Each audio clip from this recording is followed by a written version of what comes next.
In the fog-thick morning, after a week of brutal hedgerow fighting, an 18-year-old black U.S. soldier made a shot that should have been impossible. His weapon wasn't a rifle, or a grenade, or even a knife. From nearly 200 yards, Private First Class Elijah Carter used a homemade slingshot, a tool he had carried since childhood, to silence a German sniper who had pinned down his entire platoon. It was a moment the Army never officially recorded, but every man who survived that morning swore it happened. Before we dive into the story, give us a quick thumb up and drop "Hi" in the comment and tell us where you're watching from. It really helps support the channel. Elijah Carter grew up outside Albany, Georgia, in a farming community where rifles were scarce, ammunition was expensive, and boys learned to hunt the old way. By 10 years old, he could drop a squirrel from the top of a pecan tree using nothing more than a hand-carved slingshot and a river stone. It wasn't a toy, it was survival. When he enlisted in 1943, the Army barely noticed the skill. They were more concerned with where to place yet another Negro recruit in a segregated force that rarely gave men like Elijah the recognition they deserved. But the 4th Infantry Division, preparing for the invasion of France, needed riflemen fast. Elijah trained at Camp Gordon, excelled at marksmanship, and shipped out in May 1944 with a simple promise to himself: come home alive. Tucked inside his gear was the same slingshot he had carried since boyhood.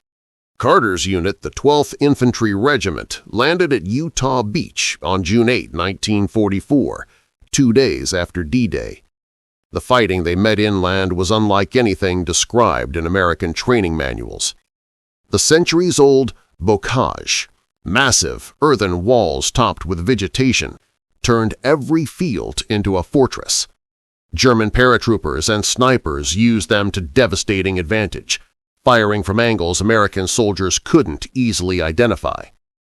Elijah, carrying extra .30 cal ammunition for his squad's BAR gunner, navigated the cramped, humid lanes with the same instincts he learned in rural Georgia, listening more than looking. His platoon came under intermittent sniper fire almost daily, each shot echoing through the hedges like thunder. Morale was thin. Sleep was rarer. And every man knew a single unseen rifleman could end the entire column. Near the village of Mayotis, the platoon halted after a single sharp crack tore through the stillness.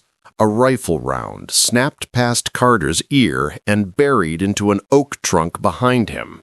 A German sniper, likely from the Fallschirmjäger, the elite paratroopers, had perfect elevation from a distant barn loft nearly 200 yards away. The lieutenant ordered the men to stay low.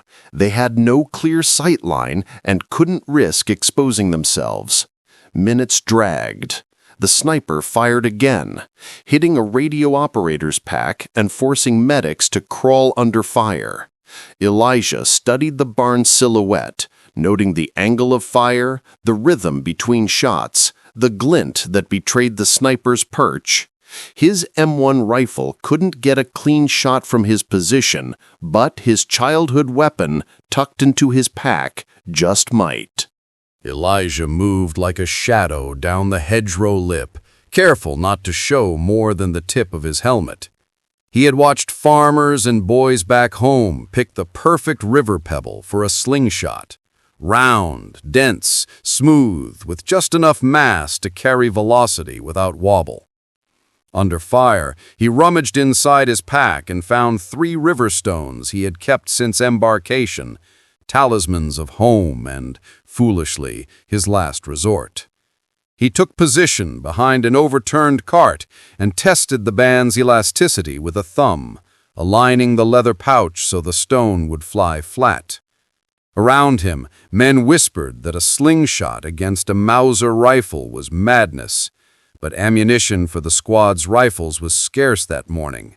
The BAR gunners' supplies had been stripped thin. Elijah calculated range by sighting along the barn's roofline and ground markers, a skill born of hunting, not infantry doctrine. Estimating distance without instruments is an old hunter's art. Elijah crouched and used practical markers, the span of a farmhouse window, the distance between telephone poles, the number of paces. He figured the barn's loft to be roughly 180 to 220 yards away. That was near the outer limit for an accurate slingshot projectile, but not impossible for a practiced shot. He watched the sniper's cadence, a breath, the muzzle flash, a pause for scope realignment. The men around him argued. "Give him a rifle," they said. "Pull him back," they whispered. Leadership refused. Exposing men to retrieve a scoped rifle would have guaranteed more casualties. Elijah had only one clear opening, the sniper's brief shift of sight to adjust for wind. He let a stone rest in the pouch, felt the leather bite his skin, and steadied his breathing to the same metronome he had used while hunting back home.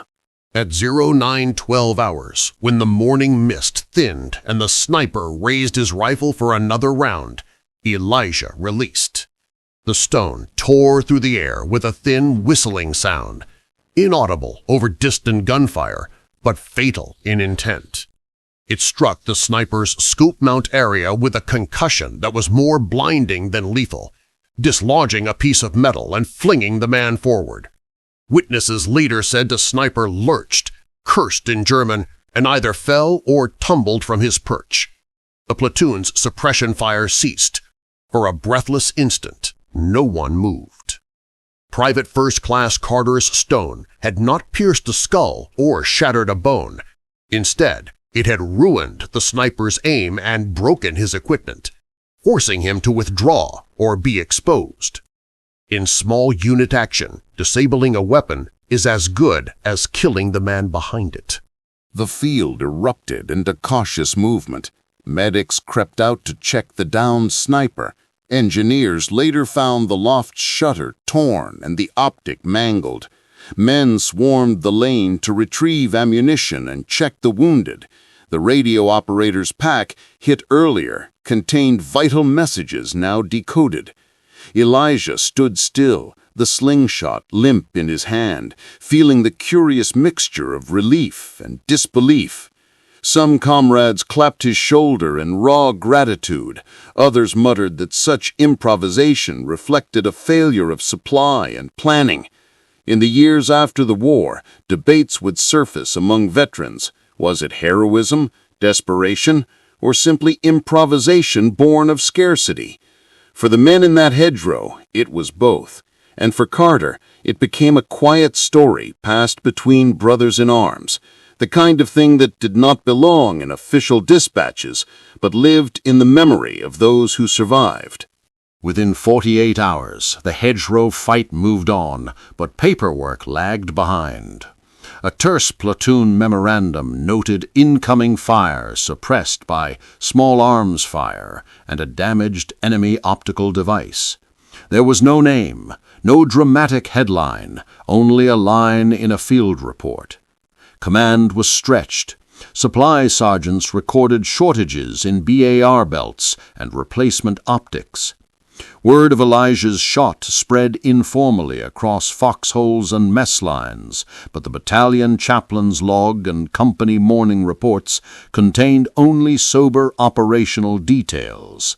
In segregated units and mixed theater chaos, small acts rarely cross the channel into official citation. For men like Elijah, recognition was more often a grunt salute and a shared ration of sea rations than a medal. The absence of formal record would later fuel debate among veterans and historians about what gets written into history and what survives only in memory. Voices from the hedgerow were never uniform. Some men lauded Elijah as a quiet hero who used a childhood skill to save lives. Others complained about logistics. Why was a young private forced into improvisation when a scoped rifle might have done the job? These reactions echo comments from later viewers: gratitude for courage, bitterness over poor supply, and confusion about branch and theater. The men in Carter's platoon made sure to correct myths. They were U.S. Army infantry, not Marines, fighting in Normandy. Among the group, older corporals teased and thanked him, while privates who had seen the radio operator's pack shredded by a Mauser round stayed silent, their relief too raw for words. Oral histories would later capture that mix of pride, anger, and weary humor that marked small unit life. Elijah was black in a segregated army that promised equality but practiced separation. The 4th Infantry Division integrated replacements differently across its regiments, and African American soldiers often served in supply, service, and labor units, not frontline rifle companies.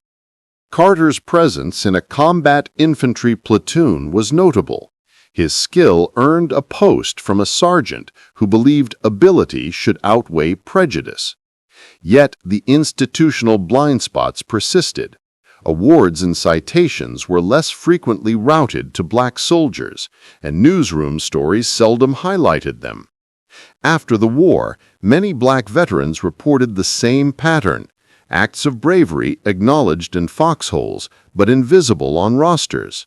That systemic omission would become part of the long conversation about recognition and race in American military history. Later that day, combat engineers, under covering fire, probed the barn loft. They found the sniper's position: a torn canvas, a splintered beam, and a shattered optical mount with a small metallic dent consistent with high-velocity impact. There was evidence the man had attempted to escape: muddy boot prints leading down a ladder, and a dropped pack containing German rations and a crude map of local positions.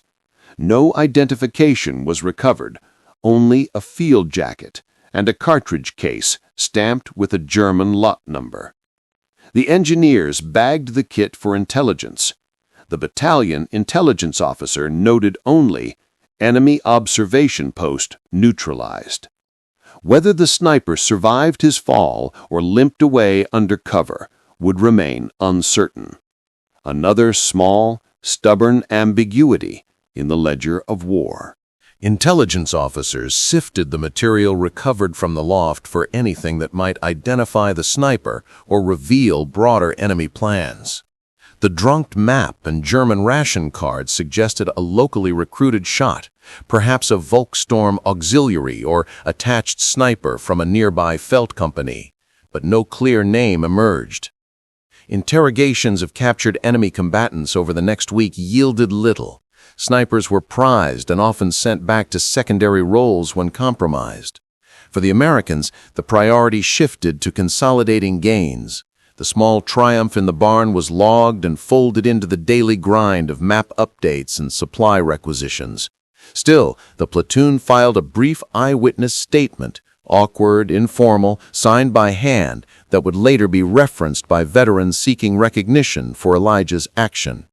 News from Normandy trickled home in dispatches and occasionally in human interest pieces, but coverage favored larger operations, landings, armored thrusts, and headline-grabbing acts. Small unit improvisations rarely cut through press editors' filters, especially stories involving black soldiers whose sacrifices seldom made the front pages in 1944 America. Back in Albany, Carter's mother received a terse V-mail noting he was in action, but nothing of the Slingshot episode. For the men who witnessed it, that omission was less a slight than a symptom of the era. Oral letters and letters of record preserved fragments: a corporal's letter home mentioning Elijah's crazy shot, a chaplain's note of thanks for a safe return. Those ephemeral messages would later be crucial when veterans pieced together unofficial accounts after the war. In the close quarters of foxholes and mess halls, the shot became a story told and retold, each recounting, polishing edges, adding a detail here, losing another there. That is how many wartime legends begin, grounded in truth, shaped by memory, and hardened by repetition. Veterans' reunions decades later revealed consistent core facts: a young black private, a slingshot, a disabled sniper, while peripheral details diverged. Historians treating these oral histories apply scrutiny, triangulating dates, unit logs, and material evidence. The core incident survived that scrutiny as plausible and supported by engineering reports of damaged optics. What grew around it, exact distances, precise time of day, or the sniper's identity, remained contested. Still, the story served as a touchstone for discussions about ingenuity, supply failures, and the unsung resourcefulness of ordinary soldiers. Elijah returned stateside in early 1946 after occupation duty. Like many black veterans, he faced a country that had fought for freedom abroad but withheld full citizenship at home. He applied for reassignment paperwork, kept the slingshot folded inside a wooden chest, and rarely spoke of the Hedgerow except to close comrades. Official recognition was scant. A field report mentioned materially contributing to unit safety, but did not translate into formal medal citations. In the post-war years, conversations about such omissions became part of broader civil rights narratives.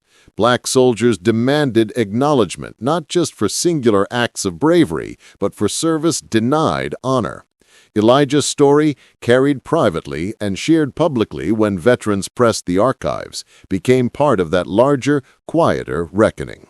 In the 1960s and 1970s, as veterans began organizing reunions and oral history projects, surviving members of Elijah's platoon provided the clearest threads linking the slingshot incident to an actual set of battlefield events.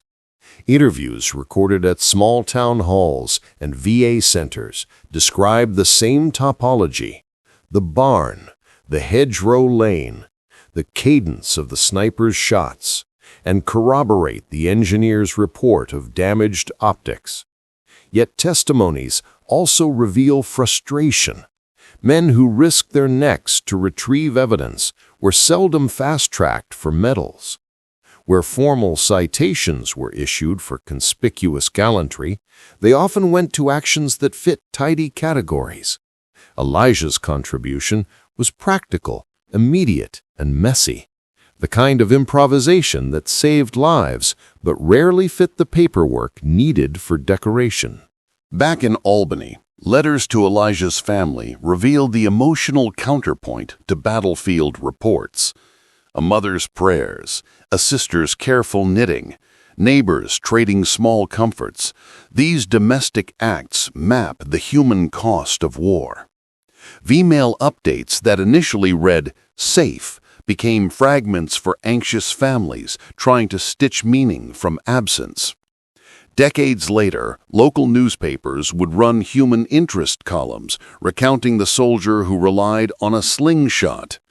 These pieces often softened the technicalities, focusing instead on the youthful resourcefulness that seemed to embody a simpler rural America. For Elijah's mother, the story's retelling brought both pride and worry. Pride that her son's instincts had kept him alive, and the quiet, constant worry every parent bears for a child who returned changed. Academic scrutiny treats such anecdotes with both skepticism and curiosity.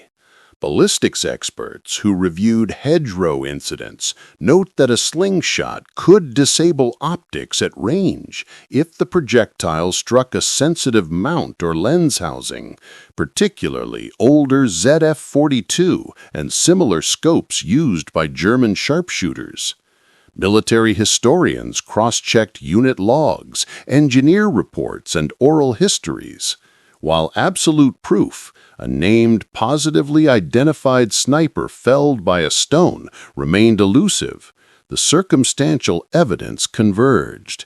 Damaged equipment, eyewitness statements, and a plausible timeline. The scholarly consensus settled on this: the event was not impossible. It was improbable, but credible. The precise moral being that human improvisation often produces outcomes outside formal expectation. By the late 20th century, the Slingshot episodes circulated in history forums, regimental magazines, and veterans' memoirs, sometimes compressed into folkloric lines for dramatic effect. Archivists later caution that memory is selective. Some details solidify, while others erode. The episode's endurance owes as much to its symbolic power, a young black soldier using a humble childhood tool to blunt a lethal modern weapon, as to material traces. It became a case study in how wartime improvisation, racial dynamics, and bureaucratic omission intersect in the records we inherit. For historians and descendants alike, the story invites a larger question: whose acts of ingenuity are preserved and honored, and which remain whisper stories in the corners of barracks? Word of the Hedgerow incident traveled across the battalion not as official orders, but as practical lesson. When optics fail, opportunities open. Squad leaders began to rehearse contingencies for suppressed snipers, short-distance bounding, use of diversionary smoke, and deliberate probing of suspected observation posts by engineer teams. Commanders formalized reports stressing the need for spare optics and small arms adaptability. Supply officers logged additional requests for scope repair kits and replacement mounts. Field experience nudged doctrine. The Slingshot episode wasn't a template for battle, but it sharpened attention to non-standard solutions and to the reality that survival could depend on the resourcefulness of an individual rather than on doctrine alone. In the 1980s, a handful of veterans and family members began combing unit archives to document overlooked acts. Requests for review of after-action notes turned up the original engineer report and a typed memo referencing enemy optical equipment disabled by unknown small arms or objects. With corroborating sworn statements from 3 surviving platoon members, a modest campaign sought formal acknowledgement for Elijah Carter. The Army's awards board reviewed the packet but concluded the evidence was insufficient to meet criteria for individual decoration, not because of disbelief in the action, but due to a lack of incontrovertible documentation linking a single-named soldier to the physical evidence. The decision deepened questions about the nature of proof in wartime. Unable to secure formal decoration, veterans turned to other forms of recognition. Regimental newsletters printed eyewitness accounts. Reunions featured panels where the Hedgerow story was read aloud, and young soldiers visiting the regimental museum saw a small display containing a slingshot, a photograph of a boggy lane, and a typed eyewitness statement. These gestures, modest but sincere, reflected a belief that honor need not be solely the work of paperwork. For many soldiers who had been denied formal accolades because of their race or rank, such communal remembrance became a substitute for medals, an archive of respect that traveled from one generation of troops to the next. Elijah came home to a country in which the war's rhetoric of freedom had not yet matched reality. He worked odd jobs, married, and raised children, while rarely mentioning the Hedgerow, save in private. Neighbors remembered him as steady and reserved, a man whose wartime experience had taught thrift, ingenuity, and humility. In later years, he donated the Slingshot to a local historical society, insisting only that the label read, "For resourcefulness in war." That gesture, an object swapped from hand to case, from story to museum, encapsulated the dual life of many veterans, their public silence and private dignity, and the quiet forms of recognition they carved out for themselves when institutions failed to act. As the Slingshot story circulated in print, online forums, and reunion halls, it attracted the very reactions veterans knew well: admiration, skepticism, and correction. Some viewers insisted the hero must be a Marine or from the Pacific, an understandable error that conflates cinematic images of Marines with the Army's Normandy campaigns. Others saw the episode as evidence of neglect.